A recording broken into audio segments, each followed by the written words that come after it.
I would say the quality of life here is quite good. It's a little bit different than the rest of the world, you know, and the city's grown so fast that there's a lot of things that are lacking. So it depends on how you're defining quality of life, because if you're defining quality of life as a city in Europe where, you know, you have all of these options for leisure, that doesn't exist here. But if you're defining quality of life, a good job, safe place to be, nice people to be around, then this is definitely fine. You have a lot of business people coming in, a lot of international people coming in and starting their business, and so it's a huge development here. The local people certainly make one feel very at home here, and they're very friendly, very accessible in terms of helping one to learn the language and to understand their own culture. The first time I arrived at Erbil, it was the old airport, and it was just like one building shared for arrivals and departures, and it was kind of hectic and crazy, but it was clean. Recently they just finished a new airport, and it's magnificent. I mean, it's up there, it can be rated with other international airports. What surprised me is how pleasant people are. Yes. The second thing is, I did not expect to see civilized, I mean, not civilized, but in terms of the Western world, to see exactly the copy of the Western world here. No, I didn't expect that. It was mainly the people, the culture, and how well I fitted into this community. Kurdish people are just so nice. So hospitable. Yes, they're so friendly. They always want to help, to make you feel like you're at home.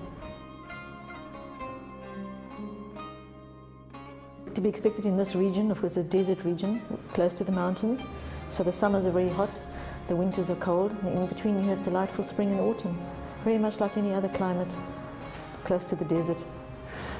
Air conditioning systems and heaters are must here. I wish I knew how difficult it would be to meet local girls. Yeah. If you want to respect the culture, you should respect the people first. So I was trying to make new friends, try to know how do they think, how do they act, the way they dress, the way they talk, and try as much as possible to get involved in them. Usually I would wear a heavy sweater and black pants and a hoodie, and I would just walk down the street and just ignore people. And that's the best way to go. I'm not here to, you know, show myself, and so I know that coming to a Muslim country, you have to cover up, and that's for my safety as well.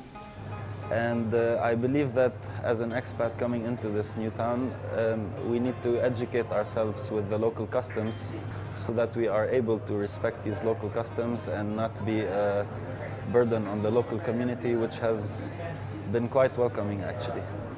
The Kurdish people here, the Syrians, the Arabic people here, everybody's really nice, and they're really welcoming to the expats that come in, versus, you know, other places in Iraq where they're not so welcoming.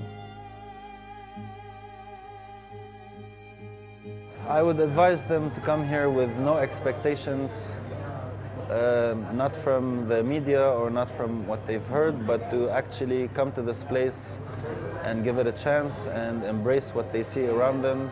Come and enjoy. The city is developing, the culture is developing. Come and be part of that. It's really amazing. The best thing to remember is no place is better and no place is worse, it's just different. And it's getting used to those differences and being able to fill those gaps without driving yourself insane when you come to a new place. Open your mind, come here, don't be afraid, everything's here. And there are great prospects for future career and the general development. There's a lot of wonderful opportunities in this place, but it is a developing country in the sense that, you know, I mean, development is happening, but it hasn't happened yet. It is not finalized yet. So living here is tough. Dealing with local people in terms of work and stuff can be very difficult also. And you need to really have some serious patience, and you need to have a mission, because if you don't have a mission, you're going to give up and you're going to, you know, cry and run back home. From what I've seen from my fellow expat friends is that those who are still mentally fixated in their hometowns are having a very hard time living here, but those who have embraced the society here and who are trying to make the best of it are those who can survive the most.